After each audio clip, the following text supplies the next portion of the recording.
अब हम कुछ प्राणायाम के अभ्यास करेंगे और प्राणायाम के अभ्यास के साथ साथ कुछ हम आहार के विषय में भी चर्चा करेंगे कि हमें कैसे आहार लेना चाहिए और कैसे आहार नहीं लेना चाहिए, हमें दिनचर्या कैसी करनी चाहिए ताकि हम लीवर डिजीज से निजात पा सकें। तो सबसे पहले हम बात करें तो भस्त्रिका प्राणायाम, जिसमें हम श्वास प्रश्वास, लंबी गहरी श्वास को अंदर भरते हैं और लंबी गहरी श्वास को बाहर छोड़ते हैं।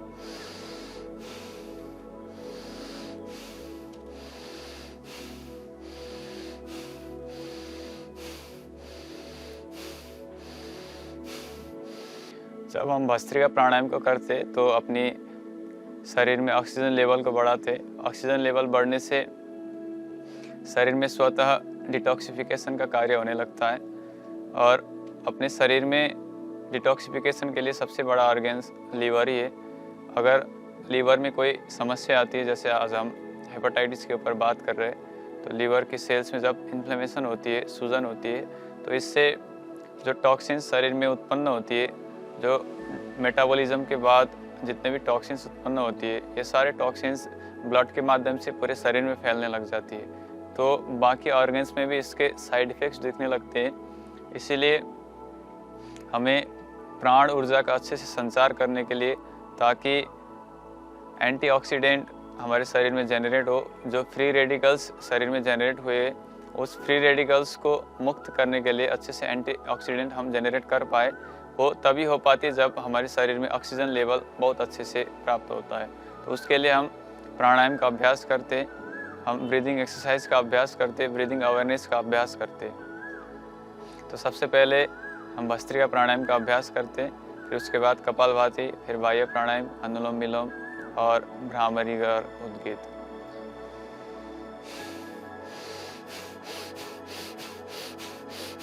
जब हम प्राणायाम का अभ्यास करें तो उसी पार्टिकुलर ऑर्गन पर अपने ध्यान को केंद्रित करें और संकल्प के साथ ध्यान का अभ्यास करें कि मैं ठीक हो रहा हूँ, मैं निरोगी हो रहा हूँ, मेरी शरीर की जितने भी सेल्स में कोई भी इन्फ्लेमेशन है वो सारे ठीक हो रहे, अपने अपने ओरिजिनल कंडीशन में वापस आ रहे। ये सारे संकल्प के साथ प्राणायाम का अभ्यास करें तो इससे और ज़्यादा मात्रा में अच्छे से लाभ मिलता है।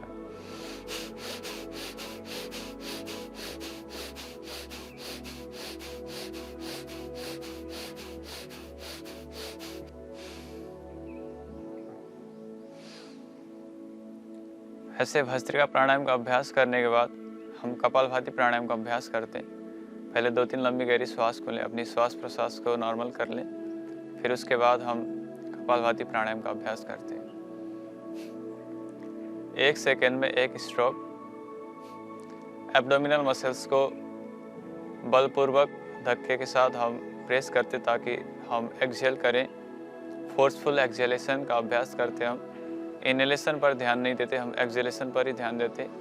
इनहेलेशन स्वतः होता रहता है कपालभाति के अभ्यास के दौरान।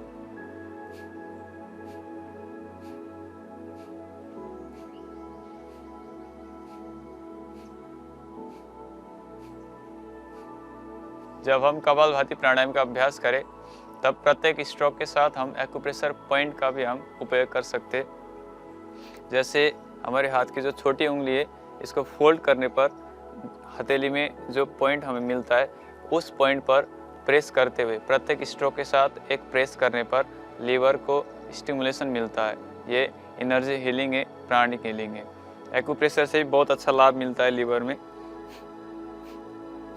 ऐसे एक स्ट्रोक के साथ एक बार प्रेस करना और ऐसे हथेली को नीचे रख करके हम एक्यूप्रेशर के साथ भी कपालभाति का अभ्यास कर सकते हैं। आंखें बंद करके मन ही मन संकल्प के साथ कि मेरी लीवर ठीक हो रही है, ऐसे संकल्प के साथ हम कपालभाति प्राणायाम का अभ्यास करें।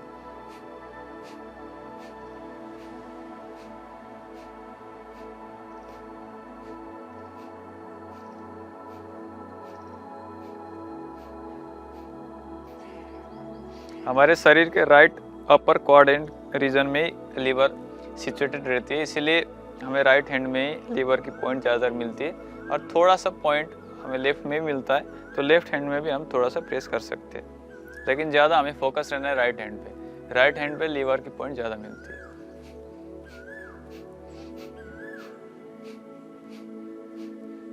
और ये लीवर के एक्यूप्रेशर के साथ साथ हम डाइजेशन के लिए एक मुख्य पॉइंट बताते, जो ये अंगूठे के मोल है यहाँ पे भी, ये डाइजेशन के लिए एक मुख्य पॉइंट होता है एक्यूप्रेशर पॉइंट। यहाँ पर भी दबाते हुए हम ऐसे प्रेस करते हुए कपालभाति का अभ्यास कर सकते हैं।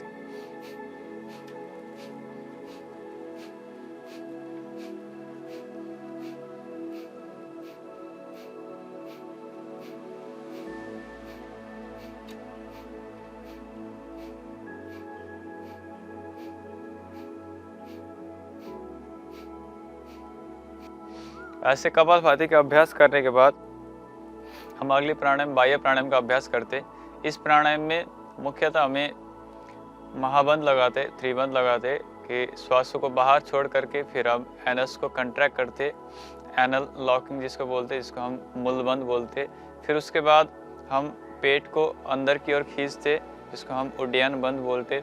फिर उसके बाद जालंधर बंध लगाते, हम ये थोड़ी को कंठकूप में लगाते ऐसे करके, ताकि जितने भी श्वास प्रश्वास की द्वार है, श्वास अंदर आने की और श्वास बाहर जाने की द्वार, सारे हम लॉक करके रख देते, इसीलिए इसको हम महाबंध भी बोलते।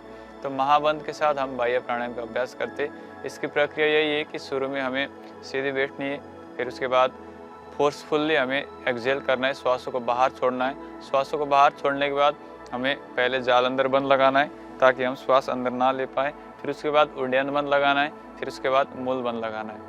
इन तीनों बंध को हमें होल्ड करके रखना है 20 से 30 सेकंड तक, मनी मन संकल्प के साथ, गायत्री मंत्र के उच्चारण के साथ मनी मन, या तो ओमकार के उच्चारण मनी मन करते हुए ये बाह्य प्राणायाम का अभ्यास हम कर सकते हैं।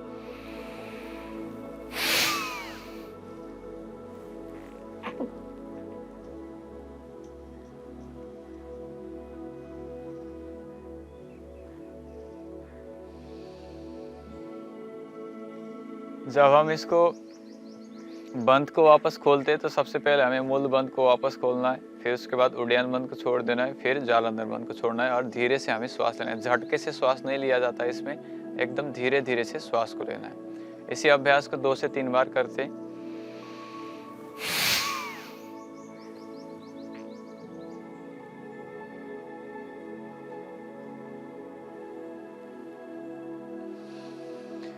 तो ये बाह्य प्राणायाम का अभ्यास करने से हमें पेट की समस्याओं में राहत मिलता है, लीवर की समस्या में राहत मिलता है, और ये हमें हमारी आंतरिक ऊर्जा को जागृत करता है और हमारी प्राणिक ऊर्जा, जिसको हम वाइटल फोर्स बोलते हैं, वाइटलिटी हमारी इंक्रीज होती है। वाइटलिटी इनहेंस होने से संपूर्ण रोग जड़ से मिटने लग जाती है।